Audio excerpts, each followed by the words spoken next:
Welcome to Craftlit,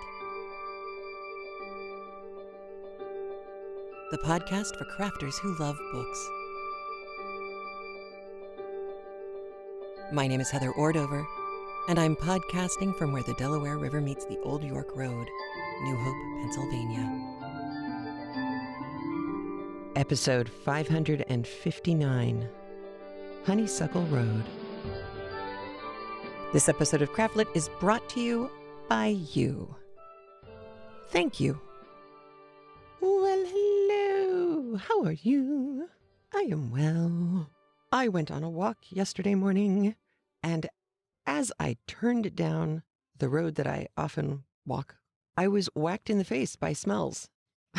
It had already smelled very nice all morning. It was very loamy and kind of moist, which is not normally, as you know, what I like in my weather. But it did smell just lovely yesterday morning when I went out for the walk early in the day. And so turning onto the road, I wasn't surprised that the smells changed because there's a creek that runs alongside the road and it leads into a pond. And so it is kind of a different, quiet patch. But this was so sweet smelling. And I thought, I want something must be blooming. And it didn't occur to me that it would be on the side of the road, like the entire road, the whole half mile that I walked. And it was honeysuckle. And it was just one of those beautiful moments, one of those perfect moments that you get every once in a while. And I thought it was honeysuckle, but I wasn't sure because it's been so bloody long since I've smelled honeysuckle. So I pinched off a little piece and brought it home and left it on the counter for Andrew. And I wrote on a paper towel, honeysuckle, ? And I came back upstairs later and he'd written, yes, ! So I brought it down and I put it into one of the little mason jars of water that I have on my desk for painting and used one of my quilting clips to hold it in place. And I proceeded to paint it. And I have to tell you, it is perhaps the first time that I have done a quick little watercolor study like that and actually been happy with it. So it was a honeysuckle road that I found, and I have a little honeysuckle still on my desk. It's a little bit more yellow, but it still smells really good. So I hope you have some happy, pretty, perfect moments like that for you this week as well. It was a nice gift to get in the middle of all the crazy as work winds down. So that's all there is to say about that. However, I got 4, count 'em, voicemails over the last week, and I think week and a half, because I think I forgot to pick them up last week. So you might want to have pencil and paper or a pen around nearby, because our first caller gives us several things that sound eminently watchable and entertaining and exactly up our alleys. So that's the first. And then we also hear from Janalee and Tara. So here we go with our voicemails. Hi, Heather. This is Karis, spelled and pronounced like charismatic, Nimrodita on Ravelry. Long-time listener, but I think this is the first time I've actually called or emailed. So I had a few things, actually. First of all, you mentioned pottery in the last episode. And of course, my mind immediately went to a show on HBO Max called The Great Pottery Throwdown, which is filmed in Stoke-on-Trent in Staffordshire. I really enjoyed watching all of these amateur potters try all these crazy challenges during the pandemic, and I thought that the Craftlit people might also want to get in on that action. Second of all, I love that you keep mentioning Patricia Reed. I discovered her as a teenager and absolutely love her. Still have quite a bit of her books in my collection, including The Grand Tour, which I don't know if you've read, but it's the sequel to The Enchanted Chocolate Pot. And Marilyn the Magician and Magician's Ward. I think those might have been the first books that I actually got into of hers. Those are truly excellent. And then finally, on YouTube, and I believe also on Amazon Prime, there is a series called Secrets of the Castle, where some people over in France have embarked on a 25-year project to build a 13th century castle using only the technology available at the time. So if anyone was wondering how they actually managed to build a turret, considering that they didn't have, steam or engines or anything like that, I highly suggest taking a look. On YouTube, it's on a channel called Real Royalty, and then the subtitle is Secrets of the Castle. Hi, Heather. This is Janalee, Knits and Hikes on Ravelry. I just finished listening to episode 557. Joe Tillman's an interesting guy, isn't he? Like, he tells his children, well, specifically Eleanor, to do stuff, and then he goes ahead and does it himself, which I've known people like that before. They just can't delegate very well because no one else will do it as well as they do. But I think it's really funny. We kind of get to know him a little bit better, and it's kind of interesting to me that he's so, I don't know if smug is the best word to describe it, but he's so certain that his way is the best way. And so I love when he's interviewing Catherine about Mr. Allen's succession houses and how you can tell that he's like, oh, that poor man. What he really means is, isn't it sad that he can't be exactly like me because I'm perfect? And I am interested in all of the most appropriate things. So I think that's funny. I also thought it was really hilarious that Catherine was suspicious of his need to go walking. Like, exercise is a suspicious activity because there's a lot of different reasons that he would want to go walking or be by himself in the garden or want to wander around, like, after dinner. He's, like, a very kind of robust feeling person. So I could totally see him not wanting to sit down because I actually am married to someone who doesn't actually enjoy sitting down at all, ever. So I can totally see that being a thing. But I also think it's funny that she doesn't go to the reason he wants to be alone and walk around in the garden is because this pain of losing his wife is so personal and so private and so intense. No, it's like for suspicious reasons because he has to be a villain, because there has to be a villain because this is an Abbey. I love that she's talking about the pamphlets that he's reading as stupid, even though they're probably something fairly essential to his understanding of, say, how to better take care of his succession houses or his garden or whatever, or whether they're political pamphlets and they're, giving him the information he needs to be a better congressman isn't the right word. They're in the House of Lords, representative of his part of the country. But yeah, I think I love that she falls asleep instead of waiting up so she can explore the Abbey and find poor Mrs. Tilney alive. I'm having so much fun with this book, so thanks. Hello, Heather. It is I, Tara Werther. I have missed you these last 2 weeks because mainly I wondered, how crazy did I sound in those 1 a.m. messages I left? Like a lunatic, of course, Tara. Anywho, I had started this week's episode on my drive into Nashville for the second time today, and you mentioned the soap balls. Fun fact. Soap, at this point in time, was made using wood stove ash, particularly wood stove. It had to be wood stove because highest where you get the ash from. And the fat harvested off of animals whenever they were dispatched and broken down into the component parts for meat. It's a really interesting process. I'm sure it has a video link out there somewhere for how this is done, but it's a really interesting factoid of that process. The lye and soda ash comes from wood stove ashes that are literally, I think they're either put through water or they're soaked in water. I can't remember, but that's how they would get soda ash to make soap. Thought you'd find that interesting. Hi, Heather. This is Janalee, Knits and Hikes on Ravelry. I just finished the last episode, the one that you, hang on, it's 558. There we go. And I sympathize with James and with Catherine, their distress over Isabel breaking the engagement off. But I just was so tickled at the language that Jane Austen used in his letter to his sister, in Jane's letter to his sister. Like, I did feel bad for him, but I was also laughing. I'm never going to see Bath again. I'm never going to see Isabella again. I'm going to be miserable forever. You, dear sister, are my only friend. Thorpe's honest heart, totally missing the point of that particular person.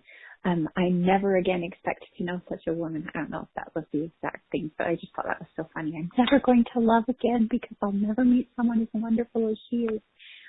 And then for General Tilney to be too busy with his breakfast to notice Catherine's distress, but both of his children at the table did notice her distress, I think speaks well about them and their intelligence and their sensitivity to other people, but also probably their greater experience with people. I thought that was really interesting.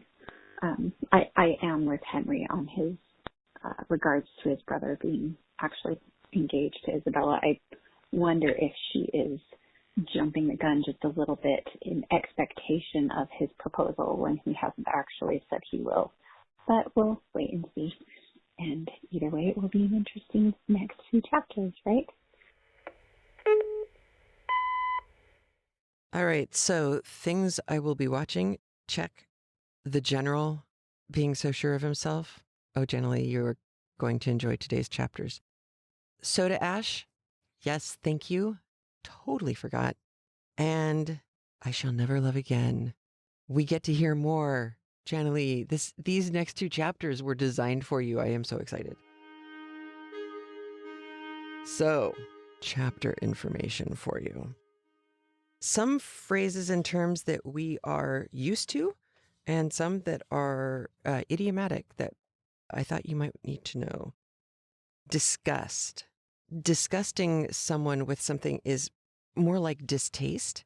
Disgust was not as harsh a word back then as it is now, so it doesn't mean quite as strongly as it comes across sounding. You'll hear a reference to the Lady Frasers. This is indicative of the fact that they are females who are most likely children of either a duke, a marquis, or an earl, because they would receive the title lady if they were daughters therein. And if they were married, they wouldn't be the ladies Fraser anymore. They would be married and have changed their name.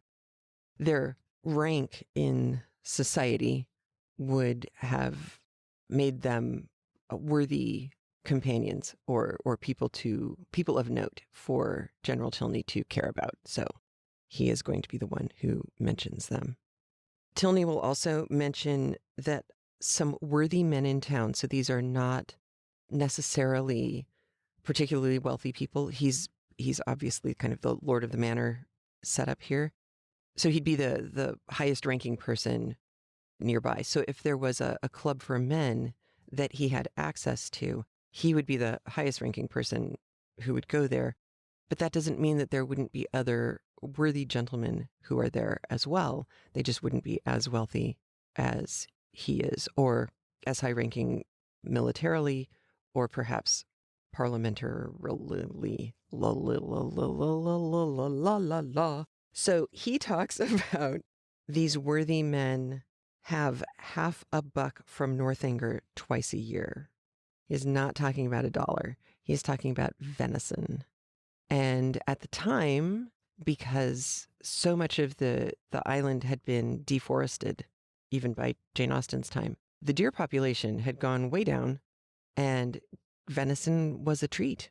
And so for him to be able to give venison to these people indicates that his property was grand enough, large enough that families of deer could live on it. And then he would go hunting, and then he would parcel out the venison to people he felt merited venison. Henry has an important yet relatively cryptic by today's standards statement that he will make. He says, "Our pleasures in this world are always to be paid for." Okay, that makes sense. "And that we often purchase them at a great disadvantage." Okay, so this stuff costs. The pleasures are going to cost us some. "Giving ready-moneyed actual happiness," ready money being cash, giving them the money that we've got on hand, "for a draft on the future." A draft would be like a check, writing a check, or an IOU for future happiness that may not be honored. The future may not honor that check. The future may not give you the pleasure that you think you are going to get eventually. All right. So ready money and draft are not typically used in the United States. Chandler's shops usually are candle sellers. However, when you hear Chandler's shops, it's just little shops on the high street, because candle sellers were often kind of like what we think of as a general store, the place where you could pick up some food, kind of dry goods, and other things that you needed kind of as an essential part of life. Candles being probably a really obvious one for living back then. A sweep is a curved driveway. It's exactly what you think it is. It's a driveway that sweeps around the front of the house so that you don't have to try and back up a horse and carriage, because that would really not be fun. Newfoundland dogs. I thought it was interesting that this particular breed got mentioned specifically when other breeds didn't seem to have been of note. And it's because they were only recently imported from Newfoundland, from Canada. So it was a fairly new breed in the UK. They were retrievers. They're very pretty dogs and popular at the time. So I thought that was kind of interesting for you dog lovers. Get a little chunk of info just for you. There's a reference to bow windows that I thought was interesting. If you think about little shops on the high street, some of them, and the Harry Potter sets did a lovely job with using this particular kind of architecture. It's the windows that curve outward from the shop. I believe Ollivanders or Flourish and Blotts had windows like this in the movie version of Harry Potter. Either way, it's a set of window panes that are brought out. So the panes of glass aren't necessarily curved themselves, but they're narrow enough that 6, 7, or 8 of them could be used to create a curve, which gave them a little bit more real estate jutting out into the street to present what they were selling in the shop, and also brought in a little bit more light to the shop as well. Generally, when building shops like this, you would plan for that particular kind of architecture. However, there is such a thing as a patched on bow, which is not a ribbon.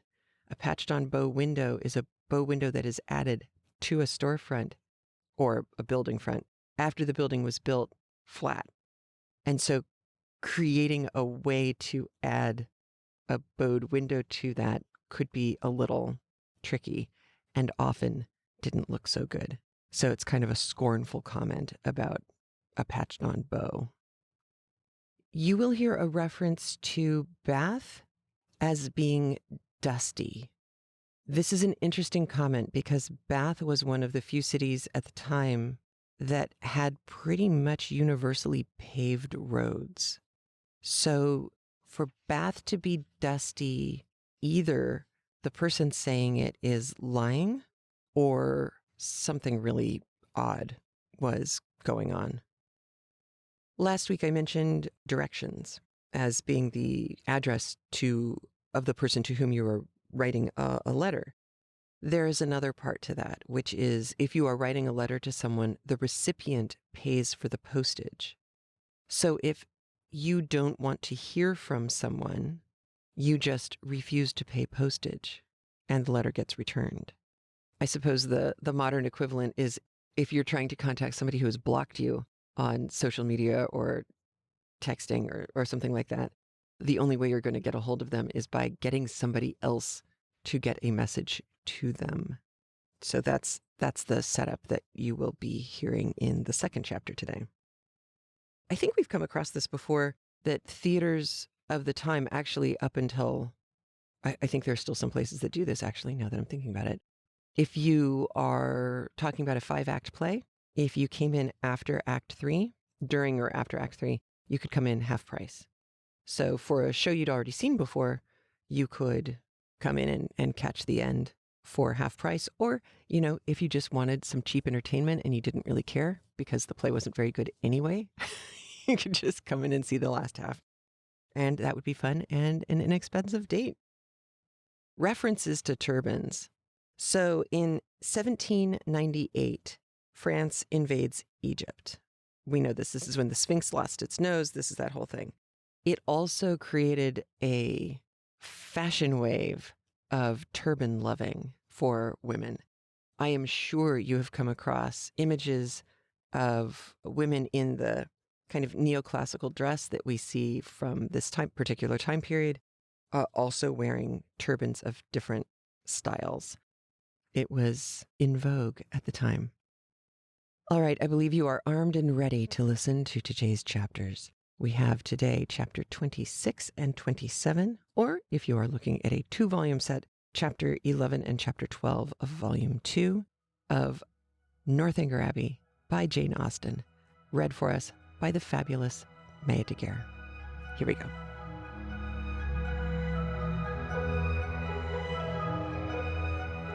Chapter 26.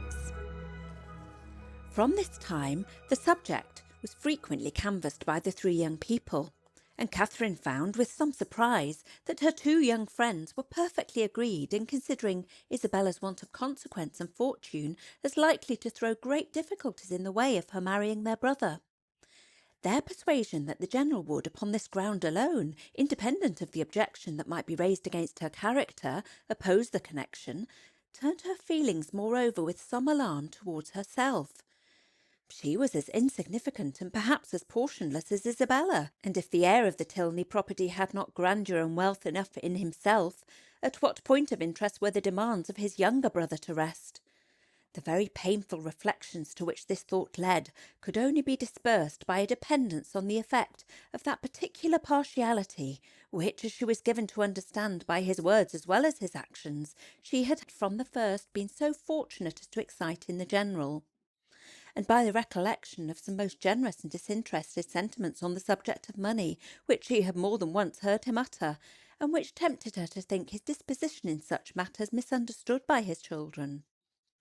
They were so fully convinced, however, that their brother would not have the courage to apply in person for his father's consent, and so repeatedly assured her that he had never in his life been less likely to come to Northanger than at the present time, that she suffered her mind to be at ease as to the necessity of any sudden removal of her own.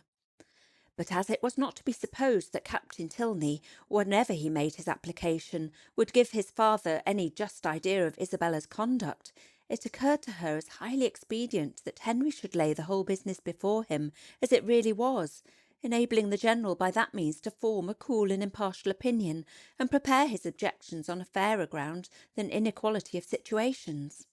She proposed it to him accordingly, but he did not catch at the measure so eagerly as she had expected.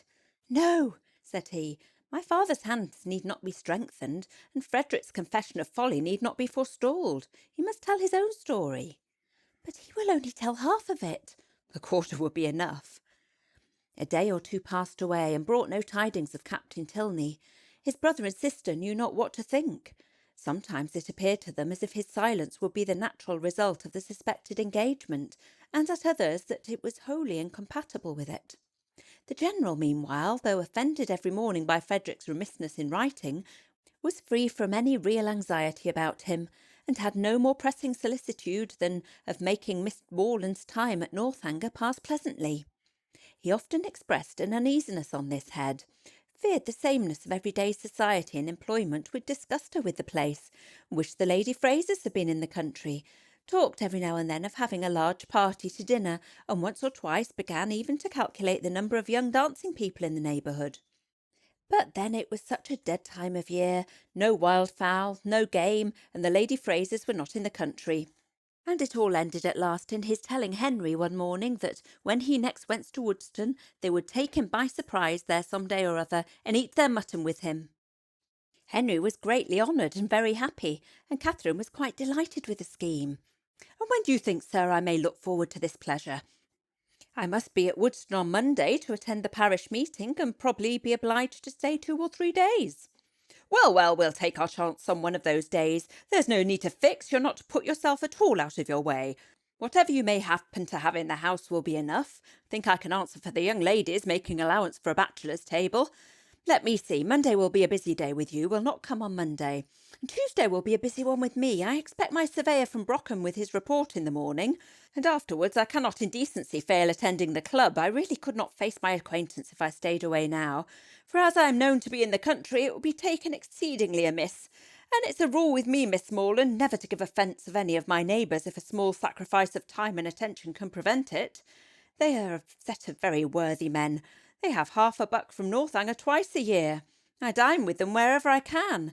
Tuesday, therefore, we may say is out of the question. But on Wednesday, I think, Henry, you may expect us, and we shall be with you early, that we may have time to look about us. 2 hours and 3/4 will carry us to Woodston, I suppose.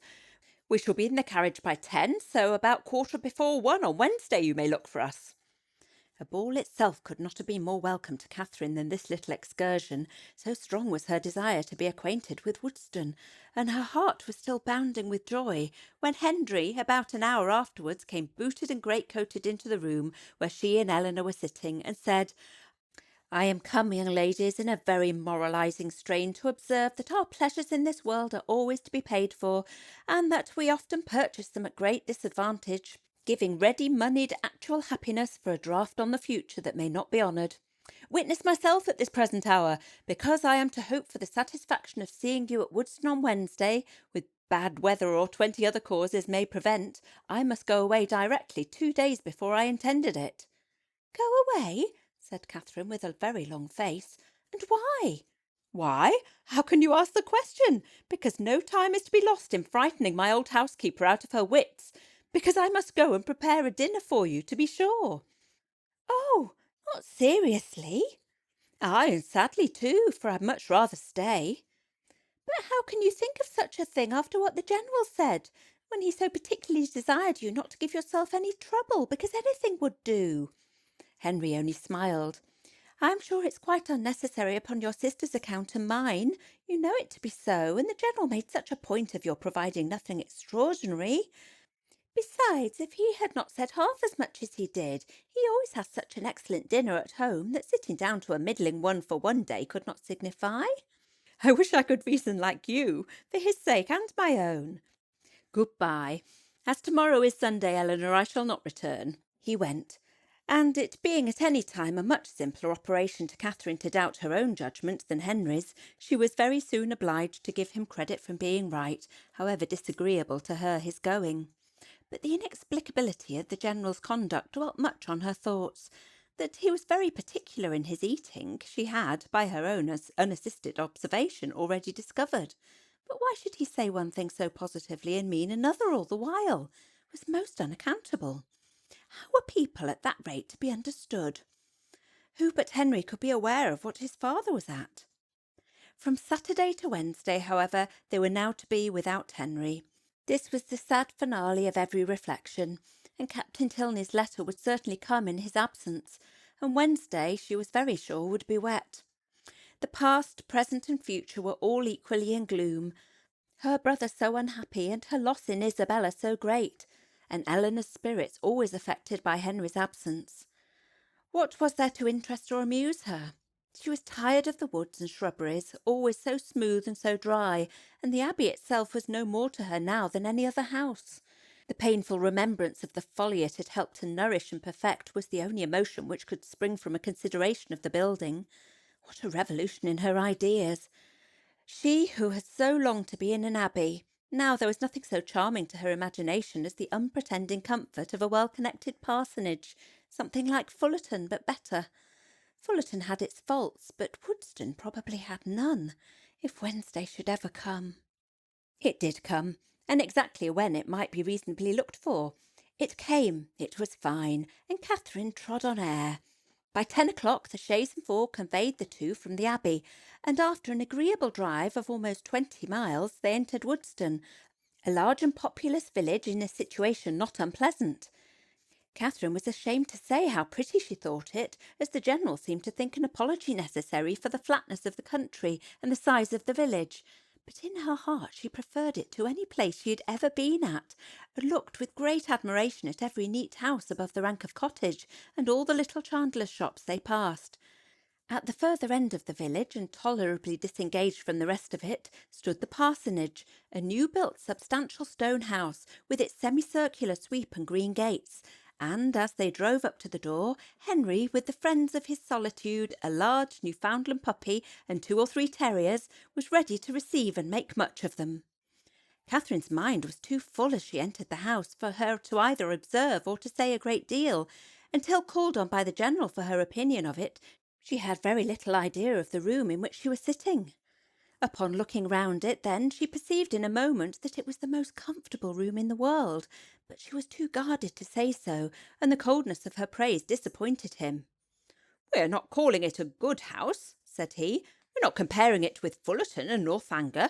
We're considering it as a mere parsonage, small and confined, we allow, but decent perhaps, and habitable, and altogether not inferior to the generality. Or, in other words, I believe there are few country parsonages in England half so good. It may admit of improvement, however. Far be it for me to say otherwise, and anything in reason. A bow thrown out, perhaps? Though between ourselves, if there's one thing more than any other of my aversion, it's a patched-on bow." Catherine did not hear enough of this speech to understand or be pained by it, and on other subjects being studiously brought forward and supported by Henry at the same time that a tray full of refreshments was introduced by his servant, the General was shortly restored to his complacency, and Catherine to all her usual ease of spirits. The room in question was of a commodious, well-proportioned size, and handsomely fitted up as a dining parlour, and on their quitting it to walk around the grounds, she was shown first into a smaller apartment belonging peculiarly to the master of the house, and made unusually tidy on the occasion, and afterwards into what was to be the drawing-room, with the appearance of which, though unfurnished, Catherine was delighted enough even to satisfy the General. It was a prettily shaped room, the windows reaching to the ground, and the view from them pleasant, though only over green meadows, and she expressed her admiration at the moment with all the honest simplicity with which she felt it. "Oh, why do you not fit up this room, Mr. Tilney? What a pity not to have it fitted up! It's the prettiest room I ever saw. It is the prettiest room in the world." "I trust," said the General, with the most satisfied smile, "that it will very speedily be furnished. It waits only for a lady's taste." "Well, if it were my house, I should never sit anywhere else. What a sweet little cottage there is among the trees, apple trees too. It is the prettiest cottage." "You like it? You approve of it as an object? It is enough, Henry. Remember that Robinson is spoken to about it. The cottage remains." Such a compliment recalled all Catherine's consciousness and silenced her directly, and though pointedly applied to by the General for her choice of a prevailing colour of the paper and hangings, nothing like an opinion on the subject could be drawn from her. The influence of fresh objects and fresh air, however, was of great use in dissipating these embarrassing associations, and having reached the ornamental part of the premises, consisting of a walk round 2 sides of a meadow on which Henry's genius had begun to act about half a year ago, she was sufficiently recovered to think it prettier than any pleasure ground she had ever been in before, though there was not a shrub in it higher than the green bench in the corner. A saunter into other meadows and through part of the village, with a visit to the stables to examine some improvements, and a charming game of play with a litter of puppies just able to roll about, brought them to 4 o'clock, when Catherine scarcely thought it could be 3. At 4 they were to dine, and at 6 to set off on their return. Never had any day passed so quickly. She could not but observe that the abundance of the dinner did not seem to create the smallest astonishment in the General, nay, that he was even looking at the side-table for cold meat which was not there. His son and daughter's observations were of a different kind. They had seldom seen him eat so heartily at any table but his own, and never before known him so little disconcerted by the melted butters being oiled. At 6 o'clock, the General having taken his coffee, the carriage again received them, and so gratifying had been the tenor of his conduct throughout the whole visit, so well assured was her mind on the subject of his expectations, that could she have felt equally confident of the wishes of his son, Catherine would have quitted Woodston with little anxiety as to the how or the when she might return to it. Chapter 27. The next morning brought the following very unexpected letter from Isabella. Bath, April. My dearest Catherine, I received your 2 kind letters with the greatest delight, and have 1,000 apologies to make for not answering them sooner. I really am quite ashamed of my idleness, but in this horrid place one can find time for nothing. I have had my pen in my hand to begin a letter to you almost every day since you left Bath, but I have always been prevented by some silly trifle or other. Pray write to me soon and direct to my own home. Thank God we leave this vile place to-morrow. Since you went away I have had no pleasure in it. The dust is beyond anything, and everybody one cares for is gone. I believe if I could see you I should not mind the rest, for you are dearer to me than anybody can conceive. I am quite uneasy about your dear brother, not having heard from him since he went to Oxford, and I am fearful of some misunderstanding. Your kind offices will set all right. He is the only man I ever did or could love, and I trust you will convince him of it. The spring fashions are partly down, and the hats the most frightful you can imagine. I hope you spend your time pleasantly, but I'm afraid you never think of me. I will not say all that I could of the family you were with, because I would not be ungenerous, or set you against those you esteem, but it is very difficult to know whom to trust, and young men never know their minds 2 days together.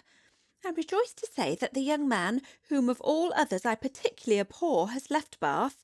You will know from this description I must mean Captain Tilney, who, as you may remember, was amazingly disposed to follow and tease me before you went away. Afterwards he got worse. He became quite my shadow. Many girls might have been taken in. There never were such attentions, but I knew the fickle sex too well. He went away to his regiment 2 days ago, and I trust I shall never be plagued with him again. It is the greatest coxcomb I ever saw, and amazingly disagreeable. The last 2 days he was always by the side of Charlotte Davis. I pitied his taste, but took no notice of him. The last time we met was in Bath Street, and I turned directly into a shop that he might not speak to me. I would not even look at him. He went into the pump-room afterwards, but I would not have followed him for all the world.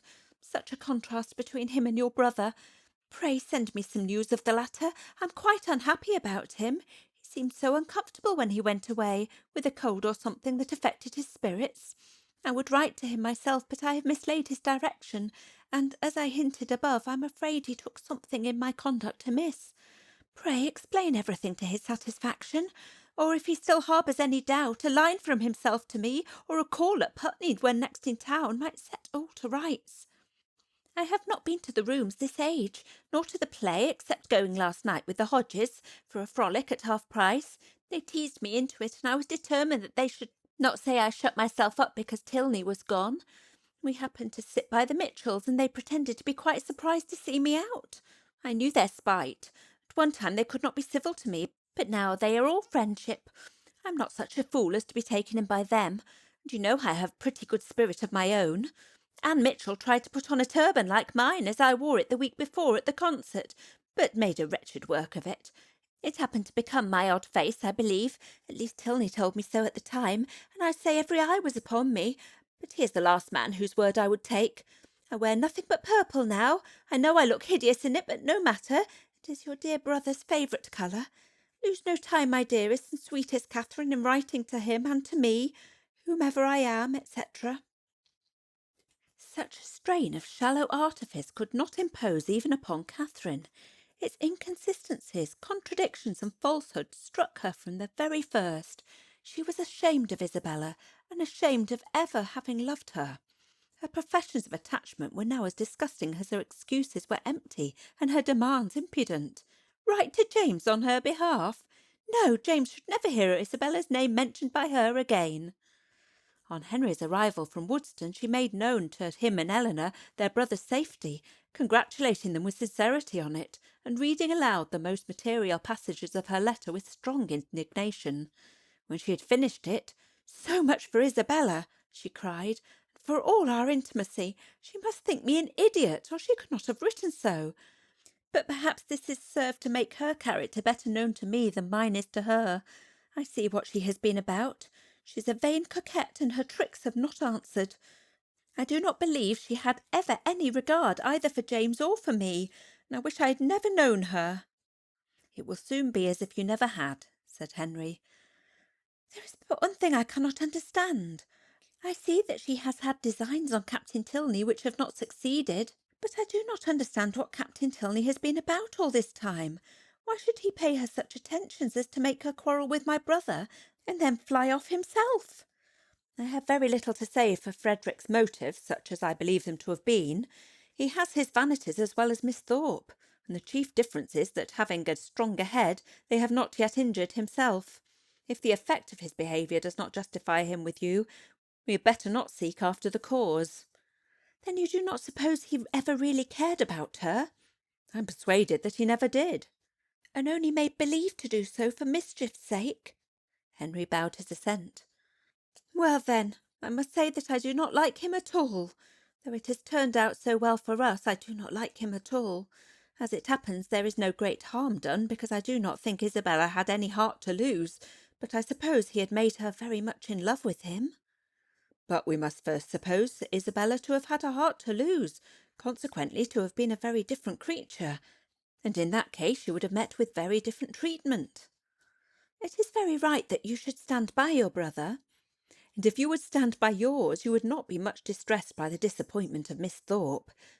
But your mind is warped by an innate principle of general integrity, and therefore not accessible to the cool reasonings of family partiality or a desire for revenge." Catherine was complimented out of further bitterness. Frederick could not be unpardonably guilty while Henry made himself so agreeable. She resolved on not answering Isabella's letter, and tried to think no more of it.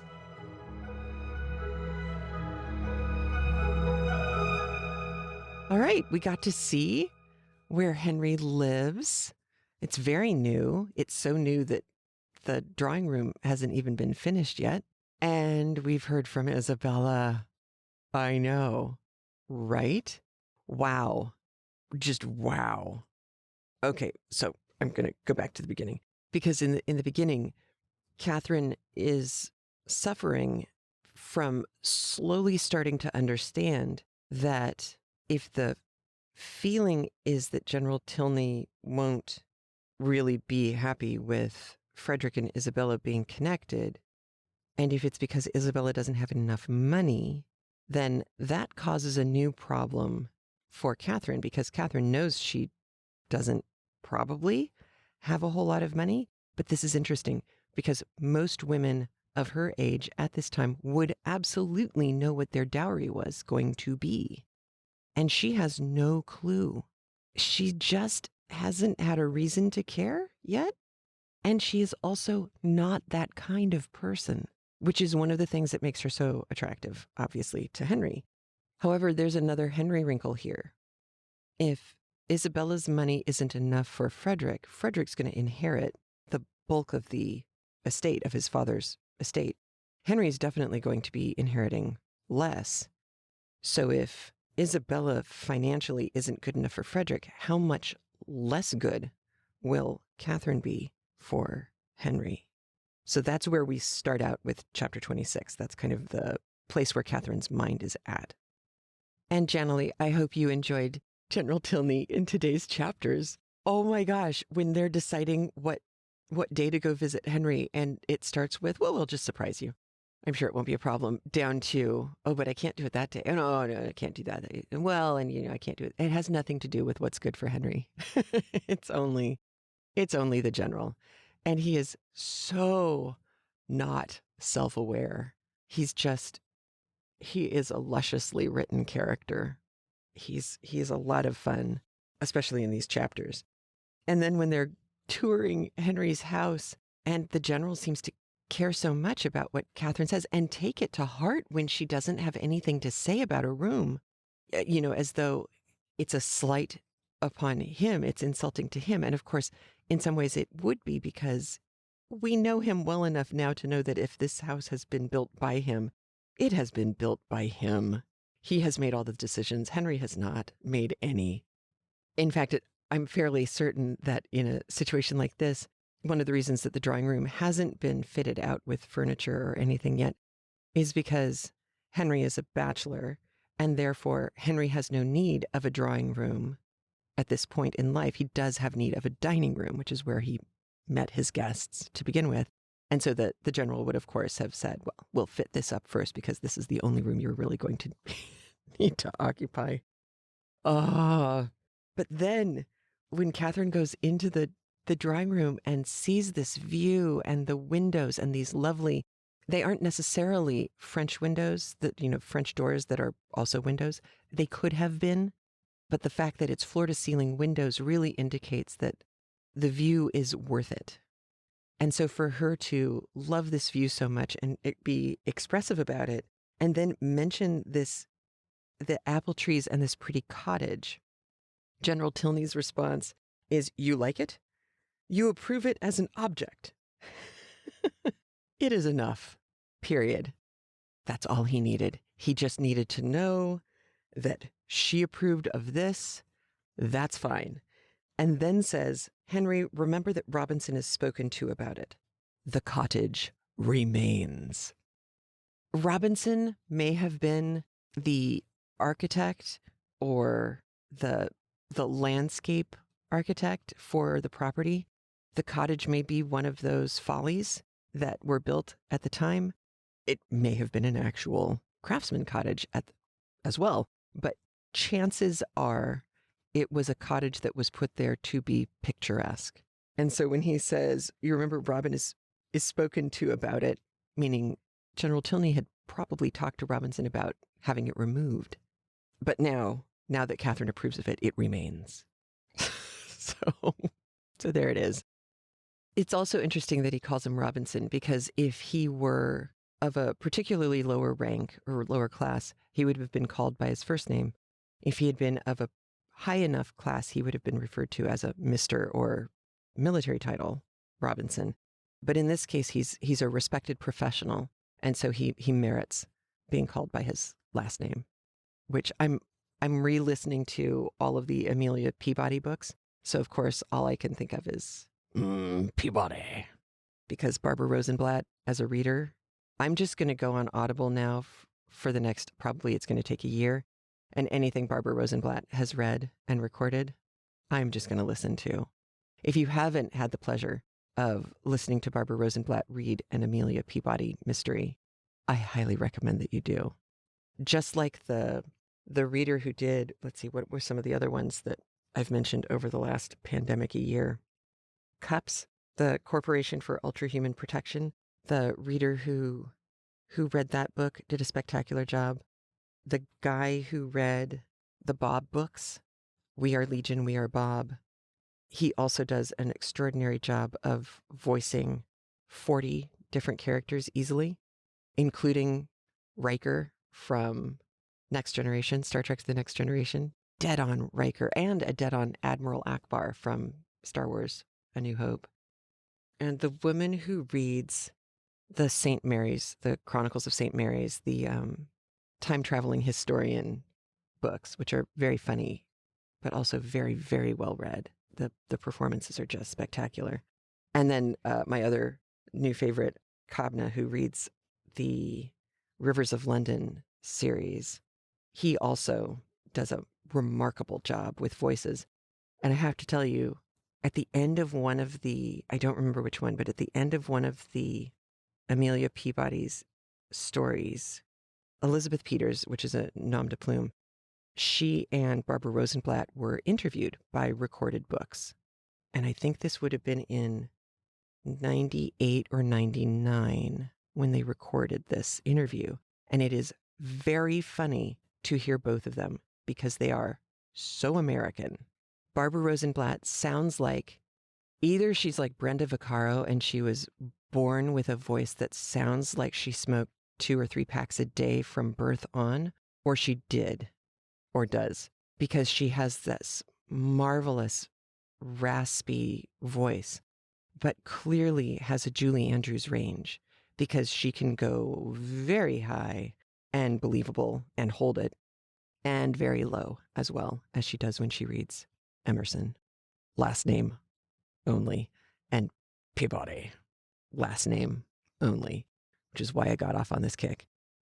But the funny thing is, it sounds like the question isn't asked directly in this interview, but it is asked directly when Ben Aronovich is asked in an interview with him and Kobna. Is it Kobna Holbrook Smith? He has a fabulous name. The gentleman who does the reading for the Rivers of London books. In their interview, Ben Aronovich is asked directly, how long did it take before you started writing characters that you thought would be difficult for Kobna to read and perform? And Aronovich is like, 3 books. By the 4th one, I'm throwing in whatever I can throw in. It's just, I'm giving him really difficult German, basically, or particularly arcane locations in the world. So Kobna has to go do research on those accents. I guarantee you, Elizabeth Peters did the same thing to Barbara Rosenblatt, because the further I've gotten in the series past that, the more German is showing up, and not just German characters, which Rosenblatt just does a spectacular job on, because her German characters don't all sound the same either.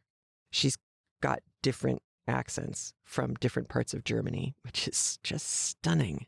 But now in the book that I'm in right now, which is I'm almost at the end, she threw in the first paragraph the title of a German text that is so complex, and you can hear Barbara Rosenblatt smiling by the time she reaches the end of the title. And it's got to be because she's just so bloody proud of herself for getting through it properly, perfectly, and flamboyantly. It is just a treat to listen to performances that are this good. So I'll leave you with that. Those are fun listens, fun reads, but especially fun listens. Oh, and the last thing, one I learned about from a guy at work, one I learned about last night on the Thursday night Craftlit Zoom, which again, you are all welcome to join in on, the early, by East Coast standards, early morning Tuesday or 7 p.m. Eastern time, Thursday night. We have our Zoom chats. And last night, oh, darn it, I can't remember who brought it up, but God bless him for doing it. There is on Peacock TV, which is a streaming service, I believe, that's connected to NBC because they're the Peacock. So I'm not sure where else you can find this. But if you can, just go look at the image for the promo image for this new show. It's a Peacock original. It's called We Are Lady Parts. It's a punk band. It's a multi-ethnic, multi-racial girls punk band. And I haven't watched it yet. All I'm telling you is that the image, the thumbnail for it is hilarious. Yeah, I'll put a link in the show notes and you can look at the image yourself. I am going to watch. I am very excited. I hope it is as good as its image. Then the guy at work also told me, very funny if you're looking for something funny, but probably I'm going to say a little on the vulgar side, so don't watch it with kids first. Frank of Ireland, which is Mad-Eye Moody's son, Brian Gleason. It's not the first show that he's done. It, I think, is the first show where he's kind of the main draw. And the tagline, it's on Amazon Prime, at least in the United States it is. The tagline for it, or the description for it on the trailer, which I will also link out to for you, is Brian Gleason stars as Frank Marin, a 32-year-old catastrophe, a misanthropic fantasist in arrested development who's convinced that the world owes him. He's also our hero. So he's just kind of a mess, but he's a charmingly funny mess, at least in the trailer. So, all right, there's 2. I don't know if you're going to be able to get both of them, depending on where you live, although VPNs definitely help.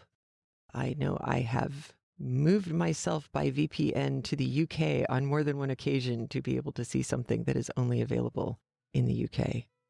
And so far it's worked. Some streaming services, I believe Netflix is one of them, they've figured out a way to be able to tell if you're using a VPN. So they have now shut that door down. But not everybody, not all of them. All right, that's it for me for this week. You take care of yourselves. Don't forget to call in if you have any comments about the book that you would like to share. 206-350-1642. And I'll talk to you soon. Take care of yourself. Get your vaccine. Wear a mask. Take care of each other. Talk to you later. Bye. If you like what you hear on Craftlit, please review us on iTunes, like us on Facebook, join in the fun in our Facebook group, which is Craftlit Annotated Audiobooks. Always the nicest group of people you're going to find on Facebook, and the place where you can come to and say, nobody else was going to understand this, but I knew you all would. And of course, thank you for your support of Craftlit. And remember, if your hands are too busy to pick up a book, at least you can turn one on.